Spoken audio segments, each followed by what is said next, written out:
ये नरेंद्र मोदी जी की जन कल्याणकारी नीतियों का परिणाम है।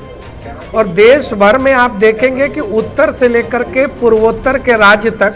और पश्चिम के राज्य तक चारों तरफ से एक परिणाम ऐसा मिल रहा है कि जनता का जनादेश है, जो आशीर्वाद है, वो सुशासन के ऊपर, विकास के ऊपर और गरीबों के कल्याण की जो योजनाएं हैं और भारत को एक मजबूत स्थिति में लेकर आगे बढ़ाने के लिए जिस प्रकार से मोदी सरकार ने काम किया है और उनकी योजनाओं को घर घर तक पहुंचाने का काम,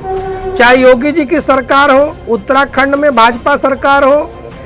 या फिर मणिपुर में हमारी सरकार हो, या गोवा में प्रमोद सावंत जी की सरकार हो, लगातार निरंतर प्रयास किया और लोगों तक हमारी योजनाओं को पहुंचाया है। और यही कारण है कि आज भारतीय जनता पार्टी को उत्तर से लेकर पूर्वोत्तर तक और पश्चिम तक चारों तरफ से एक प्रचंड बहुमत के साथ सरकार बनाने का मौका मिल रहा है। और ऐतिहासिक क्षण इसलिए भी है कि 4 दशकों में पहली बार उत्तर प्रदेश में कोई एक ऐसी सरकार है जो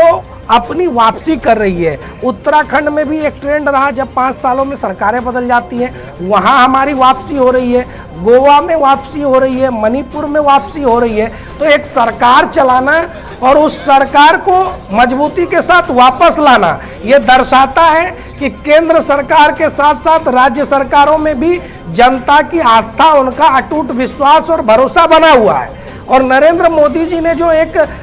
देश को एक मजबूती दी है, एक ऊंचाइयों पर लेकर के गए हैं, चाहे किसी भी मुद्दे को देख लीजिए। आज यूक्रेन के इस संकट में जिस प्रकार से हम अपने नागरिकों की वापसी करवा रहे हैं, हम अपने छात्रों को वापस लेकर के आए हैं, बांग्लादेश, पाकिस्तान, नेपाल के पड़ोसी देशों के छात्रों को ही वापस लेकर के आ रहे हैं। तो जनता सारी चीजों को देखती है और आकलन करती है। और 100 बात की एक बात जनता ये समझ चुकी है कि नरेंद्र मोदी जी का एकमेव एकमात्र लक्ष्य है भारतीय जनता पार्टी उनके नेतृत्व में केवल और केवल जनता के कल्याण के लिए, जन सेवा के लिए, विकास के लिए और भारत को राजकुमार